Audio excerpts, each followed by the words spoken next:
In the year 2772, the world is in constant danger. But standing between the Earth and its destruction are 6 superheroes gifted with speed and strength. What's up, Doc?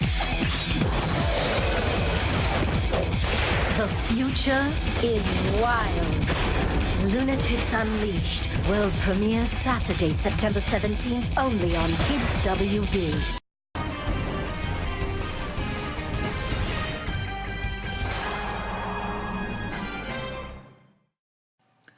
Alright guys, let's talk about Lunatics Unleashed. Now, Lunatics Unleashed, this is part of the Saturday morning action cartoon.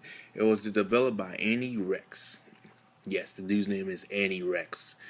Yeah, and it was created by Adam Trevor Grant and Joseph Lewis Grant.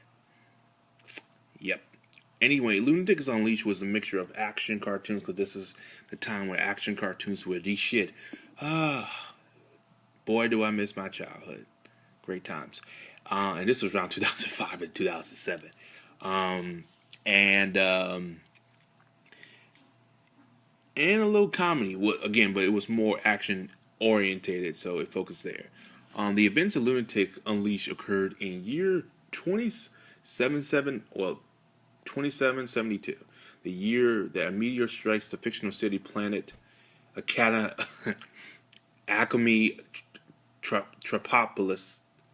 I can't even say it because I'm laughing because I forgot how bad it was. You know, whatever, knocking it completely off its original axis. Instead, destroying the planet, the meteor caused a waterfront, releasing waves of supernatural energy, causing some of the planet's, citizens to genetic codes to be several altered, granting them special abilities and strength. And mystery of a powerful woman named Zordon.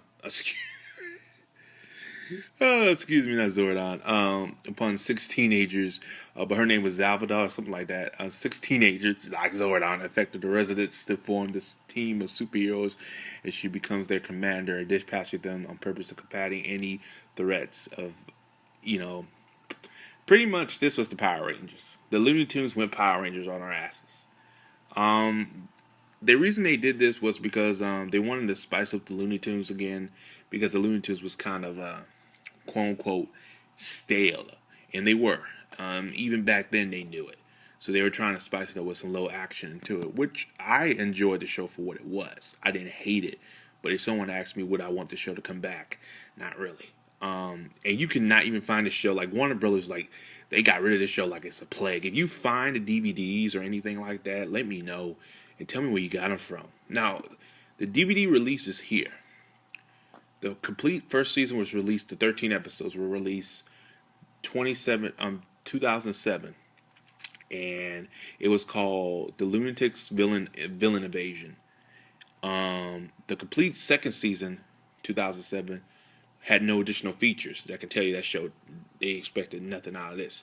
So there was only 2. It was released March of 2007 and August of 2007, and that was it. No re-release, no remastered, no redubbed. This thing was just completely, yeah, we're done with this. If you want it, go ahead and get it. And that was it. It was nice of Warner Bros. To do, but you can tell they lost some money on this. It's sad because the show, again, was not really bad. Compared to shit we get today, I'll take Lunatics Unleashed any fucking day. It was not bad at all.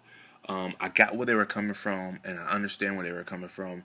A lot of people hated the idea, I guess, because it was like, Lunatics have never been like this. They were trying something different, and I like when people try stuff different because, again, the same old could get boring. And they went back to the original formula, which is the Looney Tunes show that came out in 2011. Some people really didn't like it. So some did, but then again, like the Looney Tunes back in the day, the Looney Tunes show suffered because it wasn't as popular as the original. Was because the sense of humor and the jokes and the edginess that made the Looney Tunes what it was, like Tom and Jerry, they took it away, and it suffered big time. And you could tell like the Looney Tunes show couldn't do what the show back in the day did, because the Looney Tunes had guns firing and pianos dropping. They can't do that now, and that's taken away from the Looney Tunes. And I'm like, this ain't gonna work. they say they updated for the 21st century, and they just hurted it. And Wabbit is a failure of his own. So yeah, it's a huge failure. So yeah, but honestly, Lunatics Unleashed was a very decent show. It wasn't bad. It just had problems, but it wasn't as bad as per se as a certain Looney Tunes or Wabbit type of show, and God knows it's better than most. So this is my some semi review of Lunatics Unleashed, and this is also a Saturday morning action cartoon edition that I haven't done in quite a long time. Forgive me, guys. I've been super busy. I forgot, but the Saturday morning action cartoons will come back slowly but surely. And I have another planned video a little bit later if you stay a little bit later. So check that out.